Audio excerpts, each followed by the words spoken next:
Hi there. Welcome to this week's episode of the podcast with me, Russell Davis. This week, we're looking at motivation. What gives us a sense of drive to do the things we want in our life?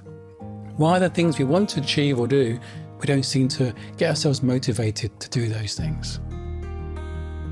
There's two types of motivation, and perhaps you're not tapping into the most effective type, our innate intrinsic motivation. So let's unpack the difference between external and internal motivation, and what it is we can do to tap into our own innate motivation.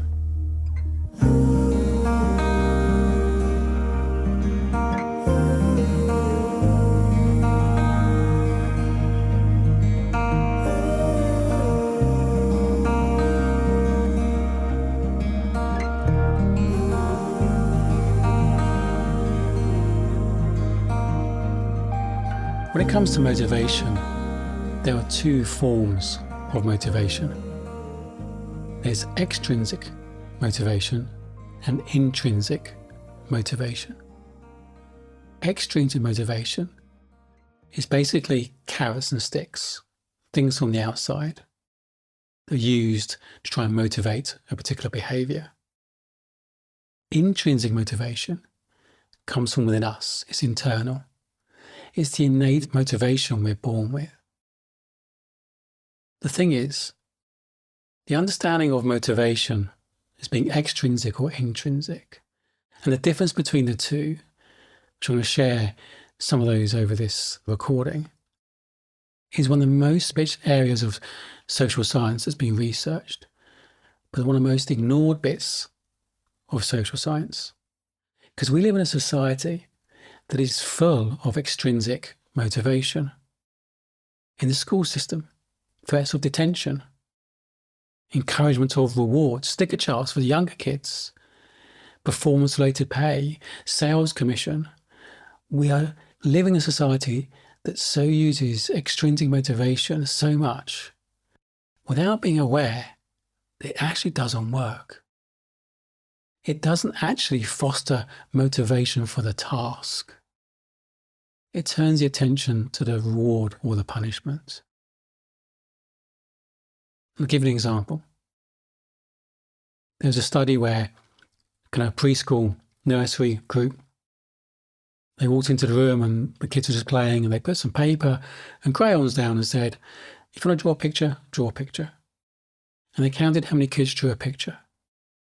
They repeated the study, put the crayons and paper down, said, if you want to draw a picture, and we'll judge whose is the best at the end of the day. Far fewer kids drew a picture. Because it's about punishment reward, about carrots and sticks, about judgment. It was external judgment rather than just their intrinsic motivation to draw. Often libraries have summer reading schemes, and there are some methods of trying to encourage kids to take books out. Some of these schemes in the States were sponsored by Pizza Hut. And the kids got vouchers for pizza for the number of books they took out. Do you think that fosters a love of reading or a love of pizza? They're not taking the smallest books out to get through the largest number of books to get more vouchers for pizza. That's an example where these things often become a noise. They don't foster motivation for the task. They become a noise. The attention goes on to the punishment or rewards. Sales commission is a classic example of that. So much noise and detraction and energy gets caught up into the commission, the system, the bonuses, the monthly figures. Often doesn't communicate, doesn't foster good teamwork, becomes quite independent. People are so focused on their own commission rather than the overall team's performance. The most forward-thinking sales companies nowadays are taking commission out, paying their sales staff a good salary so they can just focus on the job of selling. So let's look at intrinsic motivation. If you can't use carrots and sticks, and external rewards are great for after the event. Someone's done a good job, great, reward them, acknowledge them after the event. And they do say that a reward A carrot can be useful for very mundane, repetitive tasks like stuffing envelopes. But most of those tasks in our society have either been kind of outsourced or computerized. They just don't exist in much in our day-to-day lives today. Anything involves some creative thinking, some thoughts. The kind of punishment rewards do not work for enthusing long-term motivation. So intrinsic motivation, let's look at some of the ingredients of intrinsic motivation. There are 6 core ingredients. One is purpose. And I'd say this is the biggest one. Why are you doing it? Why are we doing this? The why is so motivating. We all need a why for our lives, why to get out of bed in the morning. The why for the task is really motivating. People like to know why we're doing stuff. And it's interesting how, especially in a working environment, when tasks get filtered down the organization, the kind of why gets lost from it. It just becomes a task that needs to be done. So the purpose is really important. We're reminding ourselves of why we're doing something. A challenge. People like a challenge, like to be stretched, like to know we're improving, growing. But it can't be the only thing. I learned musical instruments as a kid, and we kept putting through the next grade, the next grade, the next grade, the next grade. It's all about challenge for the next grade, which is great, because mastery is another ingredient. Mastery, people like to master something. I was mastering the skill of playing the violin and the piano. I was being challenged.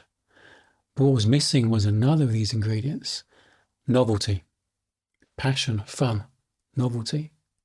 All I wanted to do was learn how to play some Billy Joel songs on the piano, but I was just, the next exam piece, put in front of me, then the next exam pieces. I lost motivation because it was no longer fun. The purpose for me to play the piano was to have fun, not to be the best. So I lost a sense of purpose. Or my parents had a different sense of purpose to mine. So novelty and fun is really important. Mastery, as I mentioned.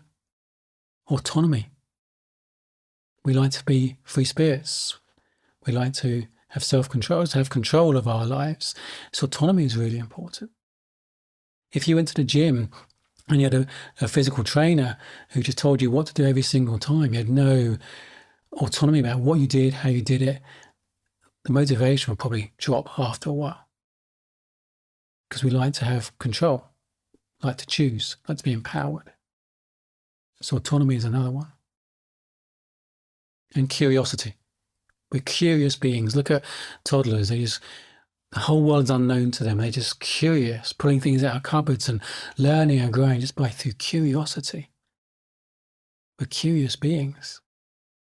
And if we don't allow ourselves to express that, to explore that, I've worked with teams where the kind of programmers are just so caught in doing their job and fixing bugs or writing to a project, and their sense of art, their curiosity of what they can create, what they can really play, and that curiosity, that novelty doesn't get expressed. In Google, they have a high percentage of their working week, I think it's about 20% of their working week is dedicated to play, to curiosity. So it involves novelty, passion, and the curiosity to try new ideas, play with ideas, experiment, fail. And that fosters more motivation for the job. So purpose, challenge, novelty, mastery, autonomy, curiosity. If there's something you want to achieve or something you'll be doing, maybe it is going to the gym, maybe it is some new hobby, but you're not getting motivated to do it, you're not getting around to doing it, there doesn't be enough energy, drive to make it happen, maybe explore some of these areas. What can you do to increase a sense of autonomy or novelty or challenge or mastery? But the big one is asking why. Why do you want to do it? Be clear on that. I know I support couples in their fertility journey, and often they're doing so much to improve their chances of getting pregnant. Oh, they're motivated, but actually the purpose is bound down to purpose. Often we do a lot of things out of fear. That's not sustainable. That's not sustainable. We start to resent what we're doing. We're doing it out of fear. And those times I say, just stop doing it. Stop doing it. It's not serving you. We'll come back to it another time. That's why I think purpose is a real key one. So I encourage you to explore how you can bring more intrinsic motivations to the things you want to be doing and creating in your life. Be clear on the purpose. Maybe set a challenge. Set a challenge. I love my running, but I like having a challenge, reaching a target. I like to master it, learn how I can improve at it. I like to have fun, run in a place that's beautiful, change it up, go on the coast path and enjoy it. And I like to have autonomy, how I run, when I run. So enjoy exploring your own intrinsic motivation. Be curious about where characteristics are featuring in your life. Maybe ask, is that really serving you? If you're interested in this subject, there's 2 books I thoroughly recommend. One is called Drive by Daniel Pink. It explores this subject across different kind of areas of life. And if you've got children, and particularly interested from children education point of view, children's development point of view, I thoroughly recommend Punished by Rewards by Alfie Kohn. It's a book I think every parent, every teacher, definitely every head teacher should read. As I say, it's one of the most researched bits of social science, one of the most ignored bits of social science. And the more we understand how we tick, what makes us motivated, and work with that innate motivation, we can bring more, drive and passion and purpose into our lives. Loving you.